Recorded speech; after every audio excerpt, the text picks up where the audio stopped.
वैसे जरूरी नहीं है, लेकिन वीडियो को लाइक या फिर डिसलाइक कर दिया करें। पहले मैं द ड्राउन्ड जायंट मूवी को एक्सप्लेन करूंगी। इस मूवी के स्टार्ट में हम 3 साइंटिस्ट को बीच पर जाते हुए देखते हैं, जिनमें से एक आदमी स्टीवन हमें डेड जायंट के बारे में ये स्टोरी सुनाएगा। असल में इस समंदर में एक दिन पहले एक काफी बड़ा तूफान आया था, जिसकी वजह से एक डेड जायंट बीच पर आ गया था। उस डेड जायंट को देखकर फिशरमैन काफी हैरान थे और इसीलिए उस बारे में पुलिस को इन्फॉर्म भी करते हैं, लेकिन कोई भी उनकी बात पर यकीन नहीं करता। लेकिन जैसे जैसे लोग बीच को विजिट करते हैं तो उनके पास सुनाने के लिए सिर्फ जायंट की कहानियां थी। और अब साइंटिस्ट खुद बीच को विजिट करने का डिसाइड करते हैं, जहां वो खुद उस जायंट को अपनी आंखों के सामने देख रहे थे, जिसके बारे में वो काफी बार सुन चुके थे। उस जायंट को देखने के लिए बहुत सारे लोग आए हुए थे वहाँ पर, लेकिन कोई भी उसे टच नहीं कर रहा था क्योंकि सारे उससे डर रहे थे। अब यहाँ पर स्टीवन और उसके आदमी अंदाजा लगाते हैं कि शायद उसका वेट 80 टन के करीब होगा। स्टीवन उनसे कहता है कि जायंट के बारे में मैंने ये सुना है कि इनकी एज का अंदाजा लगाना बहुत मुश्किल है, पर स्टीवन उसके नोज और लिप्स को देखते हुए कहता है कि ये एक यंग जायंट था। वो तीनों साइंटिस्ट उस जायंट की बॉडी के आसपास खड़े होकर उस पर रिसर्च कर रहे थे। स्टीवन इस दौरान उसके हाथ के पास जाता है, जो कि तालाब की लुक दे रहा था, यानी उसका हाथ इतना बड़ा था कि पानी जमा होने के बाद वो एक तालाब बन गया था, जिसमें छोटी छोटी मछलियाँ तैर रही होती हैं। स्टीवन का कहना था कि इस जायंट की साइज से भी ज्यादा हैरान कर देने वाली बात तो ये है कि ये जायंट अभी तक एग्जिस्ट करते हैं। और वो बीच पर खड़े हुए लोगों को जायंट से कंपेयर करते हुए कहता है कि ये तो जायंट की छोटी छोटी अनकम्प्लीट कॉपीज हैं। अभी स्टीवन उसे देखकर हैरान हो ही रहा था कि तभी उसकी एक कलीग उस जायंट की बॉडी पर चढ़ जाती है और वहाँ मौजूद वो सब लोगों को बताती है कि ये बिल्कुल सेफ है। तब ये सुनकर वो सब लोग जल्दी से उस जायंट की बॉडी पर चढ़ जाते हैं और ऐसा करके वो लोग काफी खुश हो रहे थे। कोई उस जायंट की बॉडी पर जंप कर रहा था तो कोई खेल रहा था, लेकिन स्टीवन ना तो उसे टच करता है और ना ही उस पर चढ़ता है। दूसरी तरफ उसकी कलीग उस जायंट के बारे में नोट्स बना रहे थे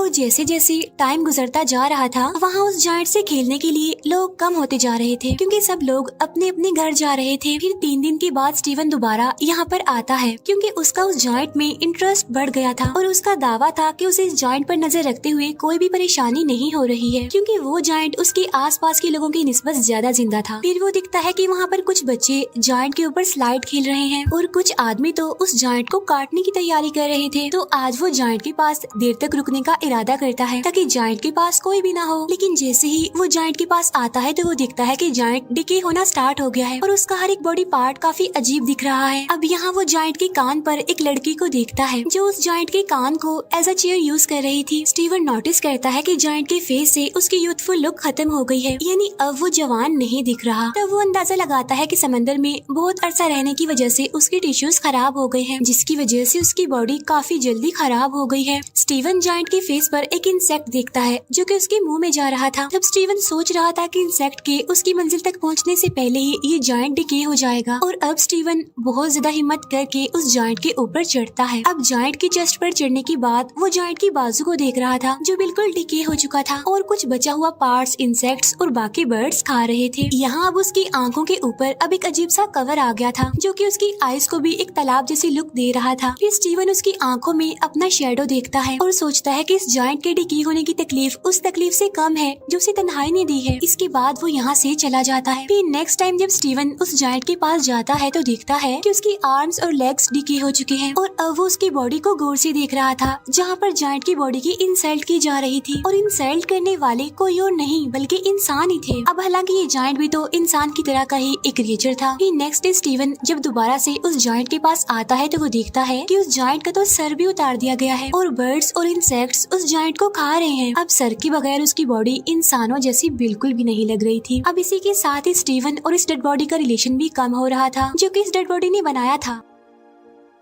फिर इसके बाद वो काफी दिनों तक बीच पर नहीं आता। फिर काफी हफ्तों बाद जब वो बीच पर आता है तो ये देखकर वो काफी हैरान हो जाता है कि अब उसके पास कोई भी ऐसी चीज बाकी नहीं रही जिसकी वजह से वो इंसान लगे और वहाँ पर जो बाकी रह गया था वो उस इंसान का डिकेट गट था और अब उन सब लोगों का उस जायंट पर से इंटरेस्ट खत्म हो गया था। अब इवन काफी महीने गुजर जाते हैं और लोग तो अब जायंट की एंट्री को भी भूल जाते हैं और जायंट की बॉडी के अलग अलग पार्ट्स और बोन्स जगह जगह पर एज अ डेकोरेशन देखने को मिलते हैं। फिर एक दिन साइकिलिंग करते हुए स्टीवन उस जायंट का स्कल एक खाली मैदान में देखता है। उसका ख्याल था कि अगर वो इस सिटी को गौर से देखेगा तो उसकी नोज और एयर्स की बोन्स भी मिल जाएंगी, क्योंकि स्टीवन के मुताबिक जायंट की हड्डियों से बनी ये डेकोरेशन ज्यादा अच्छी है उन यादों से जो स्टीवन के दिमाग में है। अब यहाँ पर उस जायंट के कुछ बॉडी पार्ट्स को सर्कस में भी रखा गया था और अब साइंटिस्ट का कहना था कि जिसने भी उस जायंट को देखा है वो उसे मॉन्स्टर ही समझते थे जो कि मर चुका था, लेकिन वो जायंट उसके लिए आज भी जिंदा था और वो अक्सर अपने ड्रीम में देखता है कि जायंट उसके शहर से गुजर रहा है और अब वो वापस समंदर में जाने के लिए जगह जगह से अपनी बॉडी के टुकड़े उठा रहा है। अब ये मूवी हमें एक डीप मैसेज देती है कि कैसे एक इंसान इस दुनिया में आता है, कैसे लोगों की जिंदगियों पर असर छोड़ता है, वो लोगों से सीखता है, उन्हें सिखाता है, लेकिन फिर जब वो इस दुनिया से चला जाता है तो लोग उसे भूल जाते हैं। इवन दिन, महीने, साल गुजर जाते हैं लेकिन कोई उसे याद नहीं करता। सेम ऐसे ही जैसे हमने इस मूवी में देखा कि कैसे एक जायंट आया और सबके अट्रैक्शन बन गया, लेकिन फिर वही बात, दिन, महीने, साल गुजर गई लेकिन किसी को वो याद नहीं रहा। असल में यही इंसान की जिंदगी का कड़वा सच है कि जब तक कोई इंसान जिंदा रहता है तो लोग उसे याद रखते हैं, लेकिन अगर वही इंसान मर जाए तो थोड़े ही दिन बाद लोग उसे भुला देते हैं। और अब मैं एक्सप्लेन करूंगी आइस एज मूवी को। इस मूवी के स्टार्ट में हम एक कपल को देखते हैं जो एक न्यू अपार्टमेंट में शिफ्ट हुए थे। उनमें से आदमी जिसका नाम रोब था वो अपने घर में कुछ सामान लाते हुए नजर आता है। मीनवाइल उसकी वाइफ गेल घर में सामान सेट कर रही होती है। गेल को अपने इस न्यू अपार्टमेंट में एक पुराना फ्रिज नजर आता है जो कि लैंडलॉर्ड इस घर में छोड़ गया था। अब गेल उस अगली फ्रिज से परेशान थी, पर रोब उसे कहता है कि पुरानी टेक्नोलॉजी में जरूर कुछ अमेजिंग होता है, जिस पर गेल टॉन्टिंग वे में कहती है हाँ ये अगली सी मोटर जो इसके ऊपर लगी हुई है। अब गेल यहाँ पर न्यू फ्रिज रखना चाहती थी, लेकिन रोब अभी न्यू फ्रिज अफोर्ड नहीं कर सकता था। गेल अपने हस्बैंड की चालाकी को मजाक में उड़ा देती है। अब वो दोनों इस इशू को यहीं पर छोड़कर ड्रिंक एंजॉय करने का सोचते हैं, क्योंकि वो शिफ्टिंग करते हुए काफी थक जो गए थे। अब जैसे ही रोब फ्रिज में आइस लेने जाता है तो उसे फ्रिज आइस चंक से ढका हुआ नजर आता है। फिर आखिर वो बड़ी मुश्किल से एक क्यूब निकाल कर अपनी ड्रिंक में डालता है। वो दोनों मिलकर बैठते हैं और अपने नए घर की खुशी को सेलिब्रेट करते हैं। अब ड्रिंक की एक सिप लेने के बाद रोब को आइस में कोई अजीब सा स्ट्रक्चर नजर आता है और जब उसे रियलाइज होता है कि वो एक जानवर है तो उसे अपनी आंखों पर यकीन नहीं होता। वो आइस क्यूब गेल को दिखाता है और पूछता है क्या सच में इसमें कुछ है। तब गेल जल्दी से मैग्नीफाइंग ग्लास लेकर आती है। वो एक छोटे से क्रिएचर को आइस क्यूब में फ्रीज देखते हैं। वो दोनों उस क्रिएचर को देखकर काफी हैरान और कंफ्यूज थी, क्योंकि वो बहुत छोटी थी। वो नोटिस करते हैं कि इस छोटे से क्रिएचर को हंट किया गया है, क्योंकि उन्हें उसकी बॉडी में स्पेयर्स यानी नेजे नजर आते हैं। तब ये देखकर वो और ज्यादा हैरान परेशान हो जाते हैं और अब गेल जल्दी से जाकर फ्रिज से सारी आइस निकालती है। तो यहाँ पर रिवील होता है कि इस फ्रिज के अंदर एक पूरी मिडिल एज सिविलाइजेशन वर्क कर रही है। फ्रिज के अंदर टाइम बहुत तेजी से गुजर रहा था। यहाँ का एक सेकंड गुजर रहा था तो वहाँ के हफ्तों गुजर रहे थे। अब ये देखकर वो दोनों हस्बैंड वाइफ काफी हैरान थे और वो ये भी सोच रहे थे कि ऐसा पॉसिबल कैसे हो सकता है। अब वो शहर के अंदर जो लोग थे वो भी इन दोनों को बड़े गौर से देख रहे थे। अब क्योंकि वो छोटे से थे इसीलिए वो इन दोनों को जायंट समझ रहे थे, लेकिन फिर भी उन लोगों को इनके यहाँ पर होने से कोई प्रॉब्लम नहीं थी। फिर कुछ देर बाद रोब उस छोटे से क्रिएचर को अपने घर के एक प्लांट में दफन कर देता है। वो छोटा सा क्रिएचर जिन्हें सबसे पहले आइस क्यूब से मिला था। इस बात पर गेल उसका दोबारा मजाक उड़ाती है। इसके बाद जब वो दोबारा फ्रिज खोलते हैं तो देखते हैं कि अब वो शहर मिडिल एज से इंडस्ट्रियल एज में चेंज हो गया है। वो भी सिर्फ इतने से ही टाइम में, क्योंकि वो सिर्फ थोड़ी ही देर के लिए फ्रिज से दूर हुए थे, लेकिन उस शहर में तो सदियां गुजर गई थी और अब उनके देखते ही देखते वहाँ पर कुछ ही मिनट्स में बड़ी बड़ी बिल्डिंग्स बन गई थी। अब ये देखकर रोब काफी उदास था, क्योंकि वो उस टाइम को मिस कर रहा था जो उन्होंने स्टार्ट में देखा था। वो सोच रहा था कि फ्रीजर के अंदर के लोग उन्हें क्या समझते हैं, क्या वो इन्हें गौर तो नहीं समझ रहे।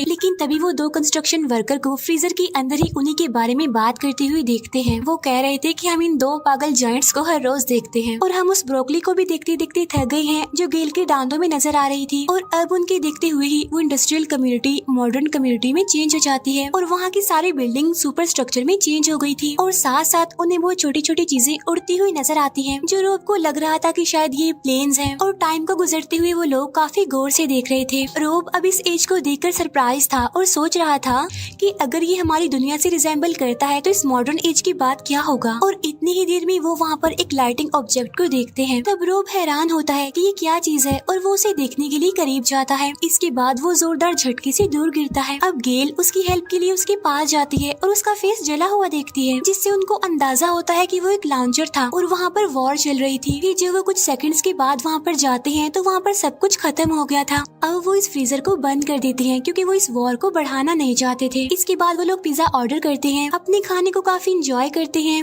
और अब उनको तकरीबन 1 घंटा गुजर गया था। उन्होंने अभी तक फ्रिज को खोल कर नहीं देखा था कि वॉर खत्म हो गई है या फिर नहीं। अब रोब कहता है कि हमें उस फ्रिज को दोबारा खोलना चाहिए, लेकिन इस बार वो शायद डर रहे थे। वो वहाँ पर सब कुछ खत्म हुआ देखने से डर रहे थे, लेकिन जब वो फ्रिज खोलते हैं तो वो काफी हैरान रह जाते हैं ये देखकर कि वहाँ पर वॉर खत्म हो गई है और छोटे छोटे इंसानों ने सब कुछ रिकवर कर लिया है। वो वहाँ छोटी छोटी फ्लाइंग कार्स को भी देखते हैं जो कि सिटी में पर्ल्स की तरह लग रही थी। वो सिटी की इस स्टेज को अपने फ्यूचर से कंपेयर करते हैं। ये अब एक फ्यूचरिस्टिक लैंड थी जहाँ आसमान से बातें करती हुई सुपर स्ट्रक्चर बिल्डिंग इस सिटी को काफी अच्छा लुक दे रही थी। इसके बाद वो सिटी एक पिरामिड स्ट्रक्चर में चेंज हो जाता है जिससे बहुत सारी लाइंस कनेक्ट कर रही थी। अब रोब और गेल को लग रहा था कि सब लोग इस पिरामिड में रहते हैं। इसके बाद सिटी का वो पिरामिड स्ट्रक्चर सारे सिटीज को अपने अंदर अब्सॉर्ब करने लगता है और एक बड़ी सी एनर्जी बॉल में चेंज होकर फट जाता है, जिसकी वजह से सिल्वर स्पार्क उनके पूरे किचन में फैल जाते हैं, जिन्हें वो लोग बड़ी गौर से देख रहे थे और उन्हें ये सब एक फैंटेसी वर्ल्ड का पार्ट लग रहा था और वो स्पार्क किसी फायरफ्लाइज जैसे लग रहे थे। इसके बाद वो स्पार्क्स दोबारा जमा होकर फ्रीजर में चले जाते हैं, फिर एकदम से सब कुछ गायब हो जाता है। इसे देखकर वो लोग काफी कंफ्यूज हो जाते हैं। रोब को लग रहा था कि अब वो वापस आने वाले हैं, लेकिन गेल को ये लग रहा था कि सब कुछ खत्म हो गया है और असल में ये सब कुछ दुनिया के खत्म होने को जाहिर कर रहा है। रोब अब फ्रिज का स्विच बंद कर देता है। वो दोनों गले मिलते हैं। उन्होंने कुछ ही घंटों में ह्यूमैनिटी का स्केच देख लिया था जिसमें उन्होंने पास्ट, प्रेजेंट और फ्यूचर को भी ऑब्जर्व कर लिया था। नेक्स्ट मॉर्निंग वो कपल अपनी नॉर्मल लाइफ स्टार्ट करता है, पर अभी भी उनके जहनों में कल के बारे में कुछ सवालात थे और अब वो सस्पेंस में दोबारा से फ्रीजर को देखते हैं जहाँ वो छोटे छोटे इंसान वापिस आ गए थे और वो डायनासोर के मीट से अपना पेट भर रहे थे और कुछ तो डायनासोर से बचने के लिए भाग रहे थे। यानी अब ये ह्यूमैनिटी का स्टार्ट दिखाया जा रहा है। अब यहाँ इस कपल को दिखाते हुए ये मूवी भी एंड हो जाती है, जो अब दोबारा नेचुरल हैबिटेट में रहने वाले उन छोटे छोटे ह्यूमंस को देखने में बिजी हो गए थे। असल में ये मूवी हमें इस दुनिया की क्रिएशन, एवोल्यूशन और एंडिंग का कॉन्सेप्ट देती है, जिसमें इंसान की नेचुरल हैबिटेट से मॉडर्न एज तक का सफर बहुत अच्छे से एक्सप्लेन किया गया है। इस स्टोरी में वो फ्रिज जहाँ हमें मैनकाइंड की एज का कॉन्सेप्ट देता है, वही वो कपल हम इंसानों के बिहेवियर को शो करता है। यानी जब फ्रिज में वॉर शुरू हुई तो उन लोगों ने फ्रिज को बंद कर दिया और अपने आप में ही बिजी हो गए, और ये चीज इंसान की दुनिया को लेकर केयरलेसनेस को शो करती है। और लास्ट में लाइफ का उस पावर बाल की शक्ल में डिसअपीयर होना ह्यूमैनिटी की एंडिंग को शो करता है। और ये मूवी भी यहीं पर एंड हो जाती है। Thank you for watching.